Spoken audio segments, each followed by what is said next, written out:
Hi po! Hello po. By the way, 21 years na po ako sa industry ng networking.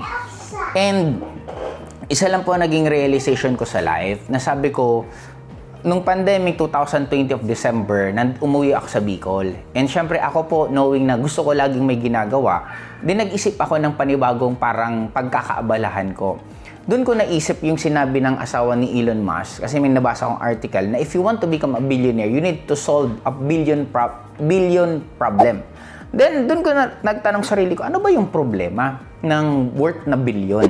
Okay? Ngayon, doon ko na-realize na sabi ko, ang mayaman, bakit lalong yumayaman? For the simple reason na sila nagtutulungan, tapos sila nagbubuhatan paangat. And yung mga ordinaryong tao, the sad part is, tayo-tayong naghihilahan pababa. Then sabi ko, mapapansin nyo po, yung advice ng bangko na mag-save tayo and mag-save ng pera, hindi rin naman ginagawa ng bangko. Tama? Kaya, in short, ang ginagawa ng bangko, ginagamit nila yung pera para ipautang, para i-invest, para inegosyo, para lalo silang kumita ng pera. At ang konti lang ang ibabalik, doon mismo sa nag-save ng pera. Then, sabi ko, may isang problema ang OFW. Na ang problema ng OFW, they have the money. Malaki po ang mga kinikita kahit paano ng OFW kung ikukumpara mo sa sweldo sa Pilipinas. Pero end of the day, napakaraming OFW na wala din ipon. Bakit? Kasi pag naging OFW ka, simple. Gastos dito, gastos doon, tulong dito, tulong doon. Pag uwi mo mismo sa Pilipinas, para kang politiko, libre dito, libre doon. In short, hanggang wala pa rin naiipon na pera. Now, sabi ko, since ako, 21 years na po ako sa industry ng network at maliban po sa ang parents ko pareho negosyante, natuto po talaga ako paano mag-manage ng pera. Sabi ko, una, nakikita kong problema. Walang naiipon na pera ang majority ng OFW. What if makakatulong ako?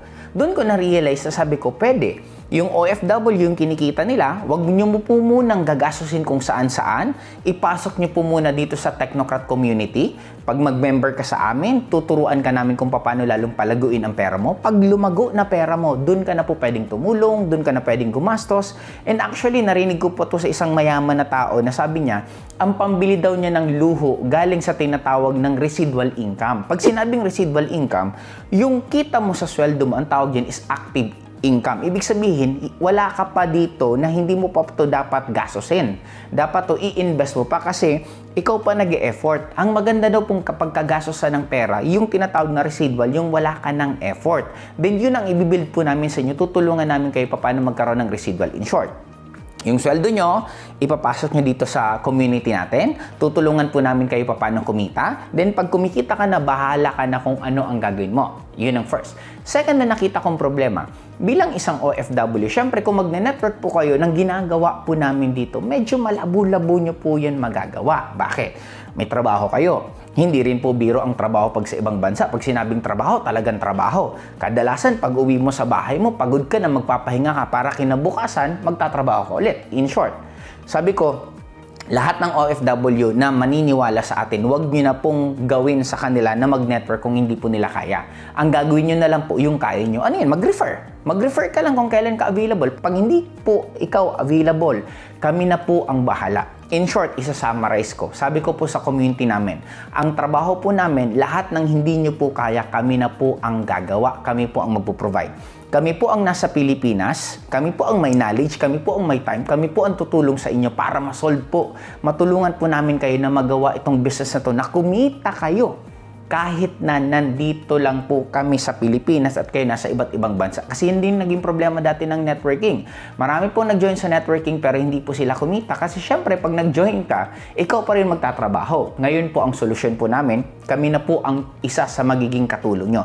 That is the reason also bakit binuo po namin ang Technocrat. Actually po, ang Technocrat magti 3 years pa lang po. Ang kagandahan po dito sa Technocrat, sa magti 3 years na to, marami na po kaming natulungan and lalo pa pong napupulido po namin. Kasi katulad nito, patapos na po yung building, nakakatuwa po, na-excite po ako kasi syempre, mag-aaraw-araw po akong kumausap. Sa totoo lang po, matagal na po akong hindi ko makausap ng mga distributor or minsan ng mga prospect kasi nga po, isa po ako sa Diamond Global Ambassador ng company. Ako lang po ang naka-reach ng gano'n na posisyon. Kaya sa tagal ko na rin, hindi ko na po ginagawa yung ginagawa ko dati nung nagsisimula ako. But right now, since I have a new goal, Aharap po ako sa inyo itong buong taon na to. Kakausapin ko po talaga lahat ng pinaka pwede kong kausapin. Ang goal ko po, makausap lahat ng OFW. Yes, technically parang hindi naman siya magiging posible, pero hanggang pinakakaya ng katawan ko, kakausapin ko po lahat. Kasi sabi ko nga, makakatulong po kami. Kaya kung ikaw yung talagang gusto mo na kumita ka po, na habang tinatrabaho mo, imagine mo to, nagtatrabaho ka sa ibang bansa, hindi po namin kukunin yung oras mo, pero meron kang tinatawag na pangalawang pagkakakitaan, ito na po yung ginagawa natin, pero ang kagandahan dito, pwede ka pang kumita ng mas malaki sa kinikita mo sa sweldo mo. Kaya kung ako sa'yo, kung talagang gustong-gusto mo na pagdating ng oras, meron ka pa rin tuloy-tuloy na pagkakakitaan na pera, ano pang inaantay mo? Sumama ka lang dito sa amin kasi sigurado ako magiging napaka-okay ng mangyayari sa'yo.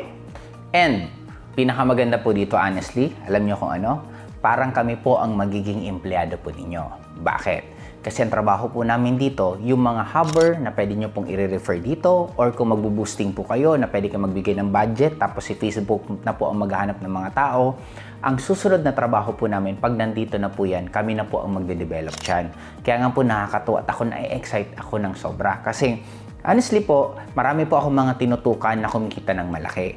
Ngayon, ang tinututukan ko po is the community itself. Kaya dinidevelop po namin actually yung mga pumupunta dito sa amin maging magaling na mga hubber, maging magaling na mga networker. Kaya nagkakaroon po kami dito. Meron po kami sports fest this coming few months from now. Nagkakaroon po kami ng gala. And isa natutuwa ako kasi yung building na pinapatayo ko patapos na po. Nakakatuwa kasi within this year po talaga araw-araw po ako magtatrabaho doon. Kaya sabi ko nga, kung ikaw maniniwala at i-work out mo yan, try to imagine few years from now, anong mangyayari sa network mo kung kami po mismo ang nag-aalaga. Kung tatanungin niyo ako bakit ko to ginagawa, for the simple reason na I really love what I do. Mahal na mahal ko po ang networking kasi ang dami ko pong natutulungan na tao. Kaya ngayon, uulitin ko lang ulit yung ginawa ko. Kaya lang pagkakaiba ngayon, parang kami na po mismo ang mga downlines nyo kasi kayo pong OFW, ituloy nyo po trabaho nyo, ituloy nyo po kung anong ginagawa nyo. Pag maisipan nyo lang mamiss nyo kami, pwede nyo po siyang gawin. Parang imagine niyo na lang na para po kayong nai-entertain. Diba? Nagbayad ka, nanood ka ng concert, anong binalik sa'yo? Na-entertain ka lang. Nagbayad ka, namasyal ka sa ibang lugar, anong binalik sa'yo? Naging masaya ka. Dito po sa amin, yes, magbabayad ka, gagastos ka ng una, pero malilibang ka, matututo ka. Kaya lang pinakamaganda dito, posible pong kumita ka ng napakalaki kasi sino ba ang nagpaaalaga ng negosyo mo? Hindi po ikaw, hindi ibang tao kung hindi kami. Ako po mismo, 21 years na po ako sa industry. Imagine mo kung ako nag-aalaga ng grupo mo, ano na lang kaya ang mangyayari sa'yo? Kaya ano pang inaantay mo? Sumabay ka na. Kung magsisipag ka, sabayin niyo po kami sa pagsisipag namin ngayong buong taon na to kasi sisiguraduhin ko po talaga ang dami-daming mga OFW kasi ang goal ko, marami po ako natulungan kumita ng mga nandito sa Pilipinas. Ang goal ko po sa totoo lang, gusto ko po makakreate ng mga top earners. Ibig sabihin, kumikita po ng malaki sa Thailand, sa Singapore, sa Japan, sa Canada, sa iba't ibang bansa, sa Europe, na kumikita ng malaki sa ganitong klaseng negosyo pero hindi mo iniiwan ang iyong trabaho. Kaya nasa sayo na lang po. Pero pinaka bottom line, kung gusto mo maging part ng team namin, ano pang inaantay mo? Hatawin mo to talaga ng sobra-sobra para pagdating ng oras, kita-kits po tayo dito sa Bicol, makikita mo kung gaano nakalaki ang community natin at maraming papasalamat sa iyo ng mga kapwa natin Pilipino kasi natulungan mo rin silang kumita ng pera.